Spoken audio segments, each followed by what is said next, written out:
اعوذ باللہ من الشیطان الرجیم، بسم اللہ الرحمن الرحیم۔ السلام علیکم میرے پیارے دوستو، آج ہم حضرت یونس علیہ السلام کا دوسرا حصہ بیان کر رہے ہیں۔ تو یہ بہت ہی پیارا حصہ ہے، آپ سے ریکویسٹ ہے کہ ہمارے چینل کو سبسکرائب کریں، لائک کریں، شیئر کریں۔ اور شروع کرتے ہیں۔ لوگ کہنے لگے، اے بزرگ آپ ہم سے مذاق نہ کریں، آپ تو کسی طرح بھی غلام نہیں لگتے، اور وہ بھی بھاگے ہوئے۔ توبہ توبہ ہماری یہ مجال کہ آپ کو غلام کہیں۔ حضرت یونس علیہ السلام نے کشتی کے ملاح اور سواروں کو بہت یقین دلایا، میں ہی وہ شخص ہوں جس کی وجہ سے طوفان آیا ہے، لیکن وہ نہ مانے۔ اب یہ طے پایا کہ قرآن نکالا جائے۔ قرآن نکالا گیا تو حضرت یونس علیہ السلام کا نام گرامی نکل آیا، لیکن ملاح اور مسافر پھر بھی نہ مانے۔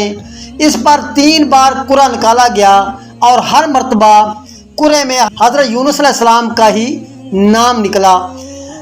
اب کشتی کا ملاح اور سوار مجبور ہو گئے۔ انہوں نے حضرت یونس علیہ السلام کو اٹھایا اور دریا کے بپھرے ہوئے پانی میں پھینک دیا۔ اس وقت ایک بہت بڑی مچھلی اللہ کے حکم سے حضرت یونس علیہ السلام کو نکل گئی، لیکن اللہ پاک نے فرمایا خبردار کوئی نقصان نہ پہنچانا۔ جو ہی ملاح نے حضرت یونس علیہ السلام کو پانی میں پھینکا، مچھلی اپنا بہت بڑا منہ کھولے کھڑی تھی۔ حضرت یونس علیہ السلام سیدھے اس کے منہ میں جا گرے، مچھلی انہیں نگل گئی اور حضرت یونس علیہ السلام مچھلی کے پیٹ میں جا پہنچے، اور مچھلی حضرت یونس علیہ السلام کو لے کر گہرے پانیوں میں اتر گئی۔ جو ہی مچھلی نے حضرت یونس علیہ السلام کو لے کر پانیوں میں غوطہ لگایا، دریا کا بپھرا ہوا پانی ایک دم سکون ہو گیا اور کشتی پھر سے اپنے سفر پر آسانی سے آرام سے روانہ ہو گئی۔ جب مچھلی نے حضرت یونس علیہ السلام کو نکلا تو آپ علیہ السلام نے محسوس کیا کہ میں تو زندہ ہوں اور ایک بہت بڑی اندھیری غار میں ہوں۔ خود کو زندہ پا کر حضرت یونس علیہ السلام نے اپنی غلطی کو یاد کیا اور رونے لگے، اور وہیں سر بسجدو ہو کر اللہ رب العزت سے معافی مانگنے لگے اور مچھلی کے پیٹ میں سے پکار اٹھے۔ قرآن پاک میں ارشاد ہوتا ہے، اے اللہ تیرے سوا کوئی معبود نہیں، تو یکتا ہے، میں تیری پاکی بیان کرتا ہوں، بے شک میں اپنے نفس پر خود ہی ظلم کرنے والا ہوں۔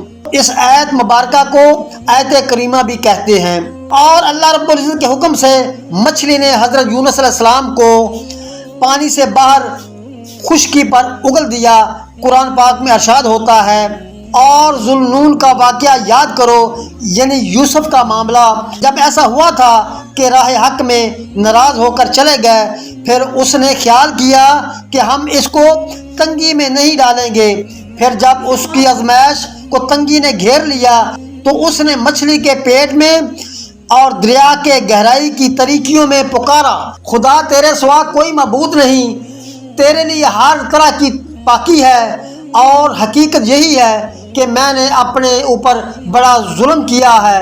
تب ہم نے ان کی دعا قبول کی اور اسے غم سے نجات دی، اور ہم اسی طرح ایمان لانے والے کو نجات دیتے ہیں۔ جب مچھلی نے آپ علیہ السلام کو بار خشکی پر پھینکا، آپ کی حالت بہت نازک تھی اور آپ بہت کمزور ہو چکے تھے۔ آپ علیہ السلام کی جلد کا گوشت انتہائی نرم اور ہڈیوں تک انتہائی کمزوری ہو چکی تھی۔ اے یونس اس درخت کی جڑوں کو کاٹ دو۔ یہ حکم سن کر حضرت یونس علیہ السلام کو بہت دکھ ہوا اور افسردہ ہو گئے۔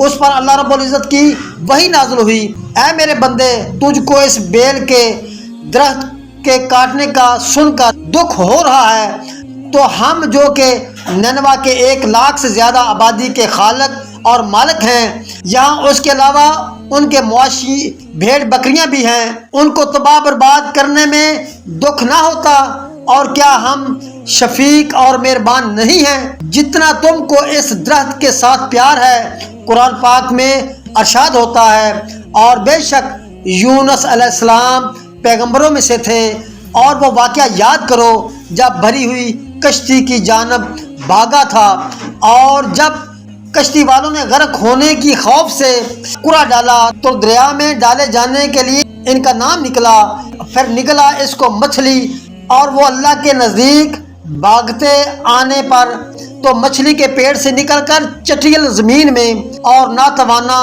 اور بے حال تھے، اور ہم نے اس پر سایہ کیا ایک بیل والے درخت کا، اور ہم نے اس کو 1,00,000 سے زیادہ انسانوں کی جانب پیغمبر بنا کر بھیجا تھا، پس وہ ایمان لے آئے۔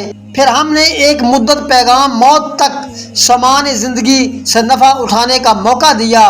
پھر ارشاد ربانی ہے، پس اپنے پروردگار کے حکم کی وجہ سے صبر کو کام میں لاؤ اور مچھلی والے یونس کی طرح بے صبر نہ ہو جاؤ۔ جب اس نے خدا کو پکارا اور وہ بہت معمون تھے، اگر یہ بات نہ ہوتی کہ اس کے پروردگار نے ان کو آغوش میں لے لیا تو وہ ضرور چٹیل میدان میں ملامت شدہ ہو کر پھینک دیے جاتے، پس اس کے پروردگار نے اس کو برگزیدہ کیا اور نیکوکاروں میں رکھا۔ حضرت یونس علیہ السلام کی دعا اللہ رب العزت نے سنی اور قبول بھی فرمائی۔ مچھلی کے پیٹ سے نکل کر آپ علیہ السلام کے جسم کی حالت نہایت نازک اور بری ہو چکی تھی۔ اللہ رب العزت نے انہیں مکمل صحت عطا فرمائی اور ایک بار پھر اللہ رب العزت کی عبادت اور ذکر الہی میں مصروف ہو گئے۔ ایک جگہ مذکور ہے، یہ اہل ننوا بہت عرصہ تک خدا وحدہ لا شریک کے پرستار رہے، پھر آہستہ آہستہ یہ قوم پھر اسی برے راستے پر لوٹ آئی اور کھیل تماشے اور بت پرستی کی زندگی اپنا لی۔ پھر اہل ننوا پر ایک اور قوم نے حملہ کر دیا، انہوں نے ننوا کی اینٹ سے اینٹ بجا دی۔ ننوا اس وقت ایک عظیم الشان شہر تھا، بڑے بڑے محل، باغات، سیریں، درسگاہیں، تالاب، سب کچھ مٹ گیا اور یہ شہر بے نشان ہو کر رہ گیا۔ یہ ہم نے قصے کا دوسرا حصہ پیش کیا ہے۔ اللہ پاک اس میں غلطی کوتاہی کمی پیشی ہو گئی ہے تو اللہ ہمیں معاف فرمائے۔ السلام علیکم ورحمۃ اللہ وبرکاتہ۔